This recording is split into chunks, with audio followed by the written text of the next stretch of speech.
지금까지 우리는 4번에 걸쳐서 우리 공동체에 대해서 함께 말씀을 나누었습니다. 첫 번째는 요한복음 1장을 가지고 예배에 대해서 이야기를 나누었죠. 예배는 하나님이 어떠한 분이심을 우리에게 나타내는 시간이시고요. 그리고 그 나타내심을 우리는 깨닫고 그 하나님께 찬양과 경배를 올려드리는 응답을 드리는 것이 예배라고 말씀을 드렸습니다.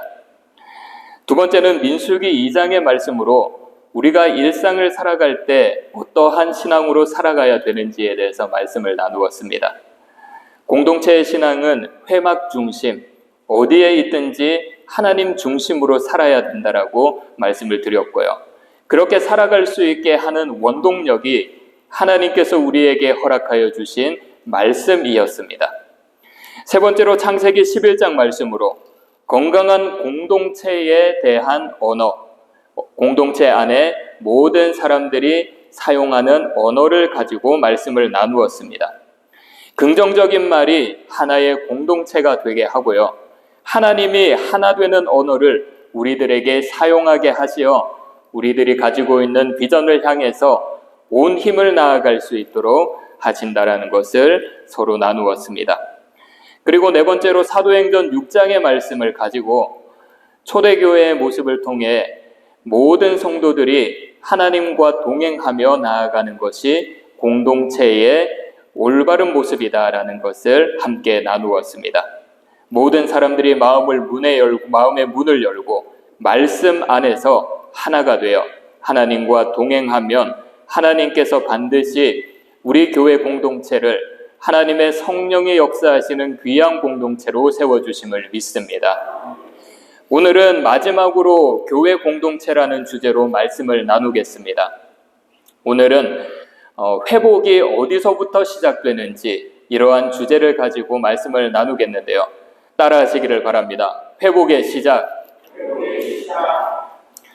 오늘 말씀은 바벨론 포로로 잡혀갔던 이스라엘 백성들이 조국으로 귀환하는 장면이 기록되어 있습니다. 이스라엘 백성들이 조국으로 귀환했던 차례는 총 3차례에 걸쳐서 귀환을 했습니다. 1차는 지도자 스룹바벨을 중심으로 고국으로 돌아왔고요. 이때 이스라엘로 돌아와서 예루살렘에 하나님의 성전을 재건하게 됩니다. 여러 방해가 있었지만 20년이라는 시간을 걸쳐서 하나님의 성전을 재건합니다. 2차 포로 귀환은 학자 에스라를 중심으로 귀환하게 됩니다. 에스라가 다시 예루살렘으로 왔을 때 하나님의 신앙이 올바로 세워져 있지 않는 모습을 보고 신앙적으로 매우 타락한 상태를 지적하며 신앙개혁 운동을 일으켰습니다. 그리고 3차, 세 번째는 느헤미야 중심으로 귀환을 했습니다. 느헤미야는 여러 방해에도 불구하고 52일 만에 예루살렘 성벽을 재건했습니다. 우리가 오늘 함께 읽었던 이 말씀은 이 3차에 걸쳐서 포로 귀환하는 것 중에 첫 번째 귀환 때 이 시대의 이야기가 기록되어 있는 것입니다. 조국을 그리워하던 이스라엘 백성들, 수십 년간 예루살렘을 바라보며 그곳에서 나라를 걱정하며 삶을 살았습니다. 그렇게 조국을 그리워하던 이스라엘 백성들을 돌려보낸 왕은 고레스 왕입니다. 고레스 왕은 페르시아의 왕입니다. 성경에는 페르시아를 바사라고 이야기를 하죠. 이 고레스 왕은 바벨론과 다른 정책을 사용했습니다. 이스라엘을 정복했던 포로로 잡아갔던 아수르와 바벨론은 강주 이주 정책과 그리고 억압 정책으로 민족성을 말살시켜 버렸습니다. 그래서 포로로 끌고 간 이스라엘 백성들이 그곳에서 살게 하고 다른 곳에도 살게 하고 다른 민족들을 예루살렘으로 오게 하거나 이스라엘로 오게 해서 민족성을 흐트러 버렸습니다. 하지만 고레스 왕은 그러한 정책을 세우지 않았습니다. 유화 정책을 썼습니다. 일정한 범위 안에서 정치적, 종교적 자유와 자치를 허용했습니다. 그런데 성경을 보게 되면 고레스의 이러한 정책으로 이스라엘 백성들이 귀환했다라고 이야기를 하진 않습니다. 우리 함께 에스라 1장 1절을 읽도록 하겠습니다. 시작.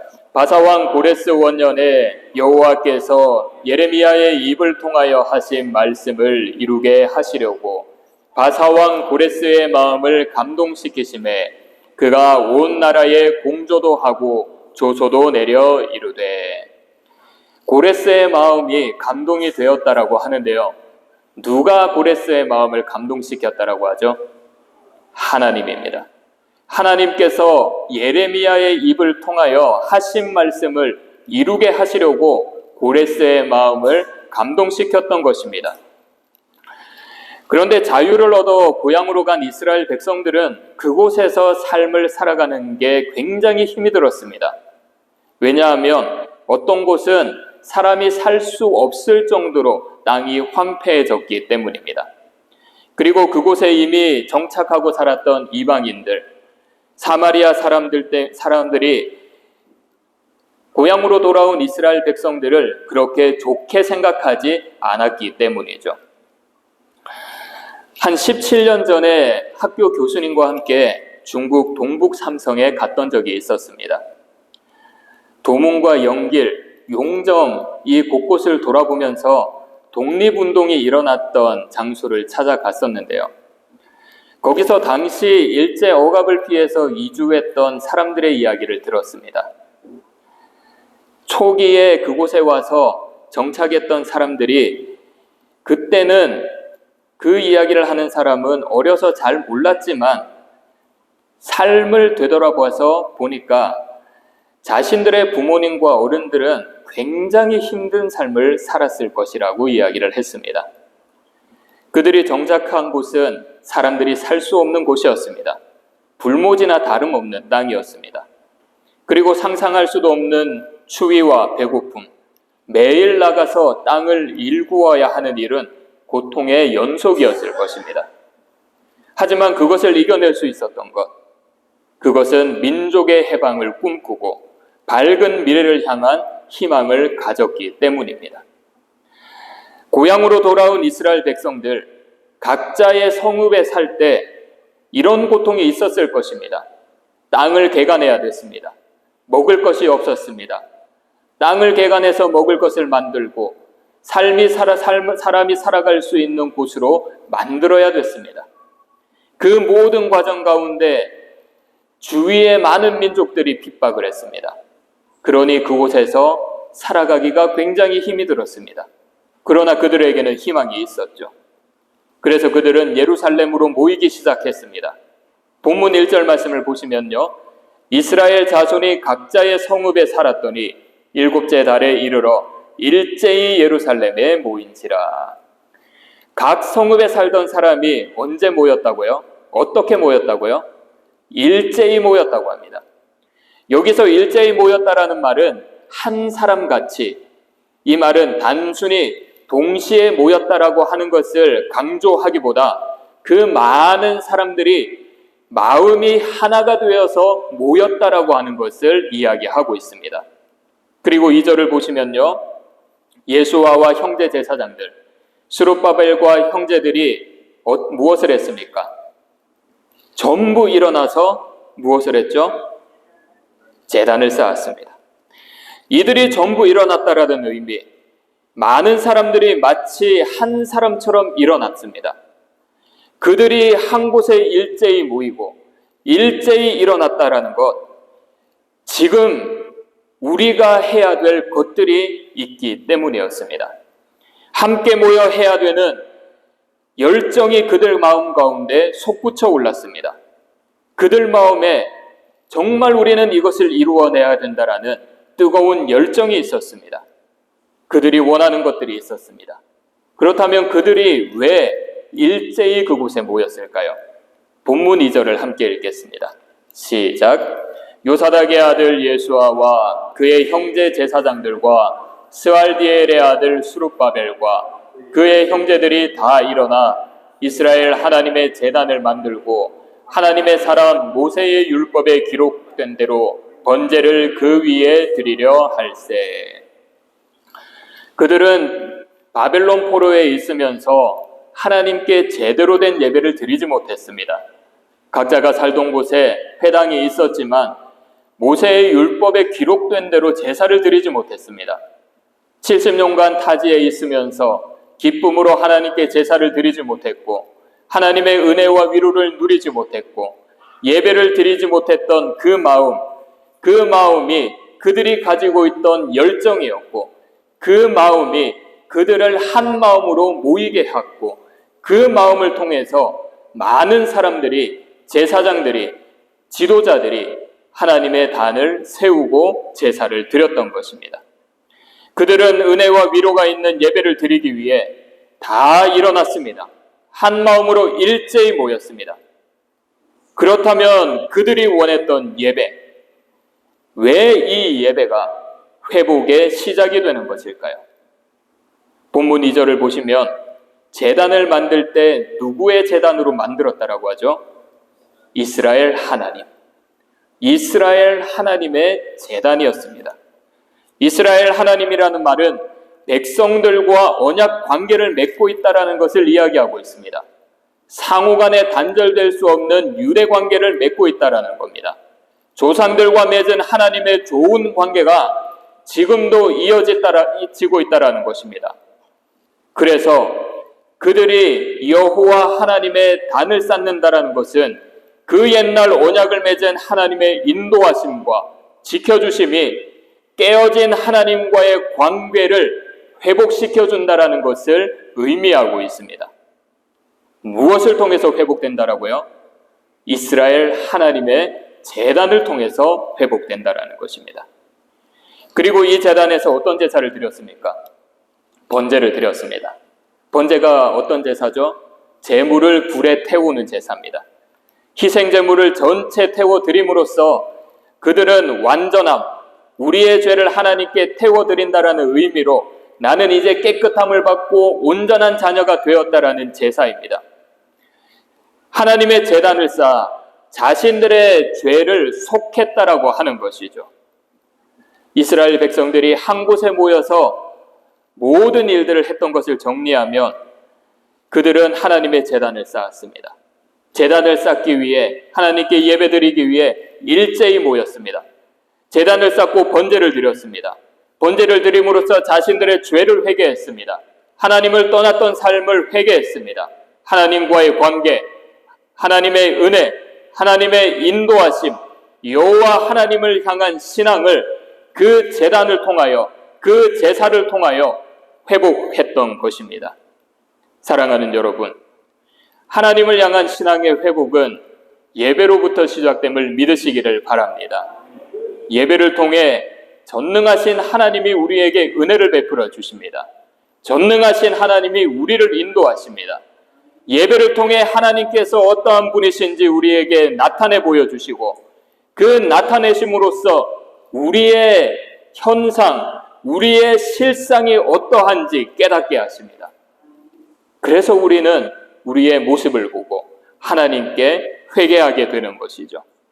모든 회복의 역사, 예배로부터 시작됨을 믿으시기를 바랍니다. 우리가 드리는 이 예배를 통해서 우리의 가정의 회복, 인간관계의 회복, 깨어진 관계의 회복, 하나님을 향한 신앙의 회복, 이러한 모든 회복의 역사가 나타나시기를 주님의 이름으로 축복합니다. 우리가 예배드릴 때 가져야 되는 중요한 자세가 있는데요. 본문 4절을 보시면요.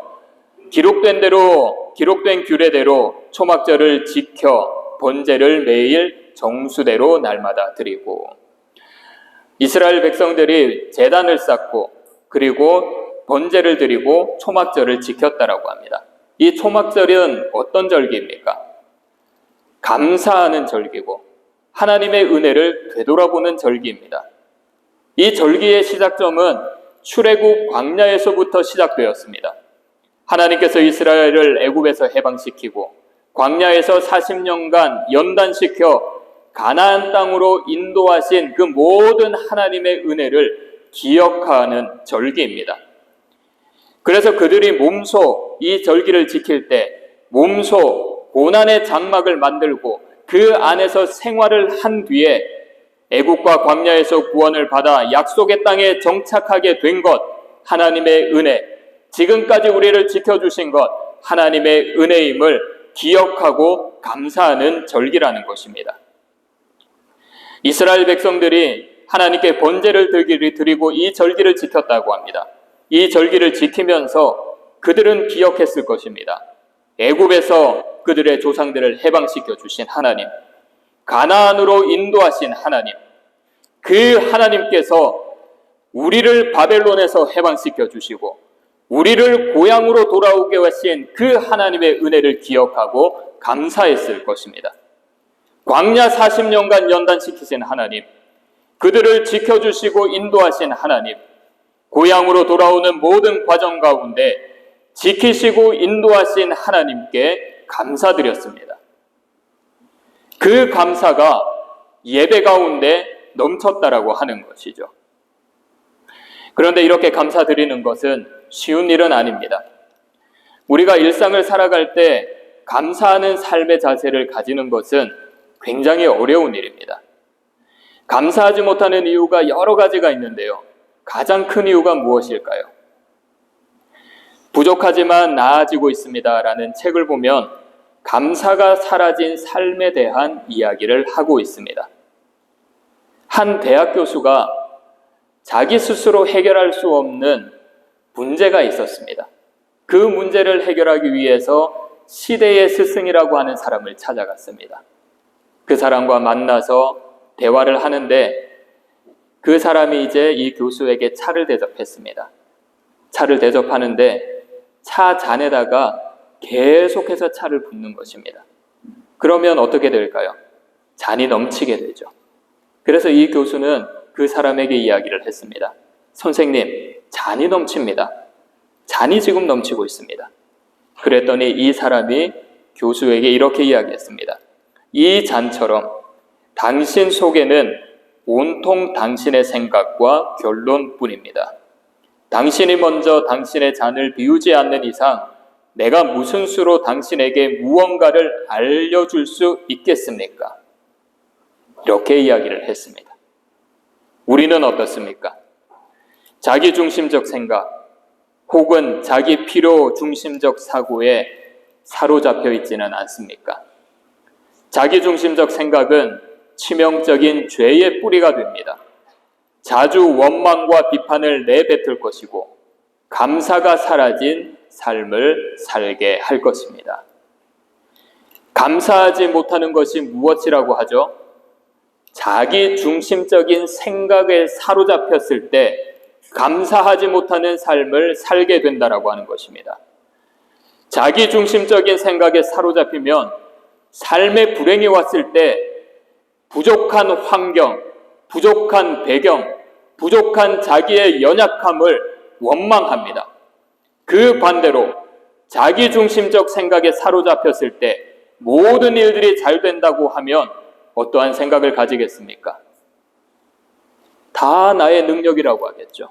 나의 실력이라고 하겠죠. 내가 가지고 있는 모든 유능함 때문에 나의 인생이 잘 되었다라고 이야기를 할 것입니다. 모든 일의 결과를 자기 스스로에게 찾는다라는 것이죠.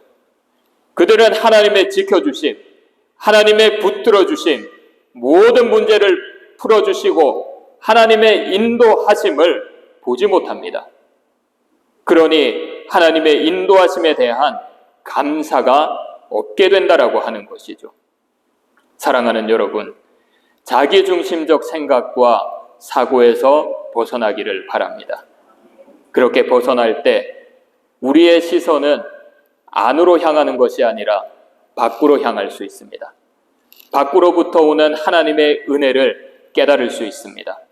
하나님의 은혜가 눈에 보이고 하나님의 역사와 인도하심이 보이고 모든 것을 주님께 감사드릴 수가 있습니다. 신령과 진정으로 드리는 예배 가운데 전능하신 하나님의 은혜를 기억하며 하나님을 영접하게 하심에 감사드리고 예배하고 기도하심에 감사드리고 우리를 지켜주심에 감사드리고 우리의 삶을 인도하시고 우리 교회를 붙잡아 주심 모든 것이 하나님의 은혜, 하나님께 감사드리는 분들이 되시기를 축복합니다. 그런데 악한 영은 우리가 하나님께 감사드리지 못하게 합니다. 그리고 우리가 하나님 앞에 온전하게 세워지고 회복되지 못하게 합니다. 그래서 감사하는 마음으로 예배를 드리려고 할 때마다 우리를 방해하죠. 예배를 드리지 못하게 합니다.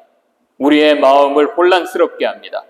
여러 가지 생각으로 예배에 집중하지 않고 하나님께 집중하지 못하고 주님께 감사드리지 못하게 만들어버립니다. 오늘 본문의 이스라엘 백성들에게도 그러한 방해가 있었습니다. 우리 함께 본문 3절을 읽겠습니다. 시작. 무리가 모든 나라 백성을 두려워하여 제단을 그 터에 세우고 그 위에서 아침 저녁으로 여호와께 번제를 드리며. 이스라엘 백성들이 누구를 두려워했다라고 합니까? 모든 나라의 백성을 두려워했다고 합니다. 회복의 시작인 예배를 드리려고 하는데 주위에 있는 여러 민족들이 두려웠던 것입니다. 그런데 여기서 모든 나라 백성을 두려워했다라는 것이 문맥상 어색해 보입니다. 두려워했는데 제단을 쌓았던 것이죠. 두려워했다면 제단을 쌓는 것이 아니라 그 터 위에 제단을 쌓지 않았다라고 해야 합니다. 그래서 몇몇 학자들은 이 구절을 전체 문맥을 고려하면서 읽어야 된다랍니다. 그러면서 이렇게 읽으면 좋다라고 하는데요. 이 부분을 모든 나라 백성들을 두려워했지만 제단을 터 위에 세웠다. 두려워했지만 두려운 마음이 있었지만 회복의 역사가 일어나는 예배를 드리는 제단을 세웠다라는 것입니다. 주위 민족들이 두려웠지만 신앙의 회복을 위해 제단을 세웠다라는 것입니다. 신앙의 회복을 위해 결단하여 제단을 세웠다라고 하는 것이죠. 이스라엘 백성들에게는 그러한 마음이 있었습니다. 그러한 결단이 있었습니다. 모든 깨어진 하나님과의 관계, 하나님과의 회복을 위해서 예배를 드려야 하는데 두려운 것들이 너무 많이 있지만 우리는 예배를 지키고 회복을 하기 위해 결단을 한 것이었습니다. 그림을 하나 띄워주시기 바랍니다. 이 사진은 청도 기독교 100주년 기념비입니다. 이 기념비는 팔조령 옛길에 있는 휴게소에 있습니다.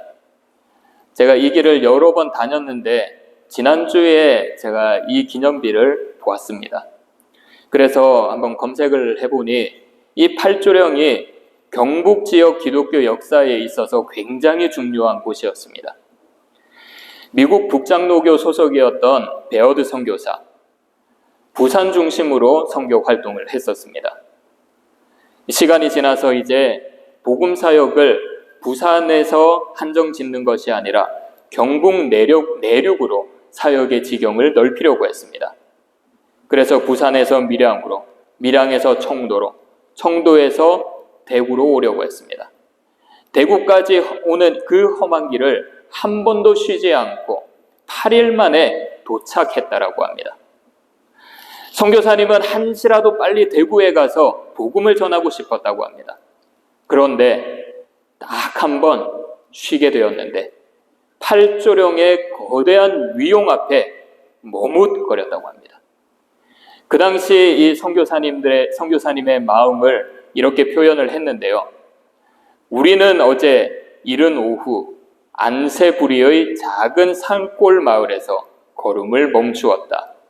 우리는 2-3시간 더 여행을 했어야 했는데 앞에 있는 매우 높은 산이 마부들에게 넘고자 하는 마음이 들 수 없게 만들어 그들의 의견에 따랐다. 대구에 오전에 도착하려고 우리는 일찍 출발했다. 팔조령의 제일 높은 산을 먼저 넘었다. 산을 내려온 후 우리는 몹시 길고 폭이 좁은 계곡을 지나 서서히 넓혀지며 대구를 둘러싼 계곡으로 들어갔다. 팔조령을 넘어서 아마 이 파동을 지나서 대구로 완전 들어간 것 같아 보입니다. 하나님의 복음이 팔조령을 거쳐서 대구로 들어왔습니다. 그래서 이 베어드 선교사가 넘어온 이 팔조령 옛길을 베어드의 선교길, 팔조령의 선교길로 불리기도 합니다. 그 당시 팔조령은 더 험했을 것입니다. 저는 베어드 선교사의 일기에서 팔조령의 거대한 위용 앞에 잠시 머뭇거렸다, 이 부분에 눈이 갔습니다. 하지만 그 선교사는 머뭇거렸어도 대구로 가서 복음을 전해야겠다는 그 마음, 팔조령이 가로막지 못했습니다. 복음 전파에 대한 열정과 결단이 있었기 때문에 한시라도 빨리 그 팔조령의 험한 길들을 넘어갈 수 있었던 것입니다. 그 결과 어떻게 됐습니까? 대구는 제2의 예루살렘, 제2의 예루살렘이라도 불릴 만큼 복음의 꽃이 활짝 피었고, 그 복음의 꽃들이, 복음의 열매들이, 복음의 씨앗들이 경북 전체로 퍼져나가게 되었습니다. 사랑하는 여러분, 우리도 이러한 결단이 있어야 합니다. 신앙의 회복을 막는 것들, 하나님과의 관계를 막는 것들 뿌리쳐내야 합니다. 회복의 시작이 되는 예배를 위해 결단해야 됩니다. 우리가 결단할 때 하나님께서 회복을 위한 예배를 드리지 못하게 하는 모든 방해를 막아주실 것입니다. 우리의 마음과 생각을 지켜주시고 예배를 더 소중하게 여기게 하실 것이고, 예배를 통해서 우리의 모든 것들을 회복해 주실 줄 믿습니다. 오늘 본문에 나오는 이스라엘 백성들, 힘든 환경 가운데서도 그들의 신앙을 회복하기 위해, 그들의 영혼을 신앙으로 일으키기 위해 일제히 예루살렘에 모여 하나님께 제단을 쌓고 예배를 드렸습니다. 그리고 그 모든 예배 가운데 하나님께 감사드리며 자신들의 죄를 자복했습니다. 우리 파동교회가 모든 회복의 시작인 예배를 소중히 여기기를 원합니다. 어떠한 어려움과 방해가 있어도 예배의 회복의 시작인 예배를 지키기 위해 결단하시기를 바랍니다. 신앙의 회복은 예배로부터 시작됨을 믿으시기를 바랍니다. 오늘 우리가 드리는 이 예배를 통해, 그리고 계속해서 우리가 드리는 이 모든 여러 가지의 예배를 통해 우리 교회 공동체의 신앙, 깨어진 우리의 신앙, 어그러진 모든 관계가 회복되기를 축원합니다.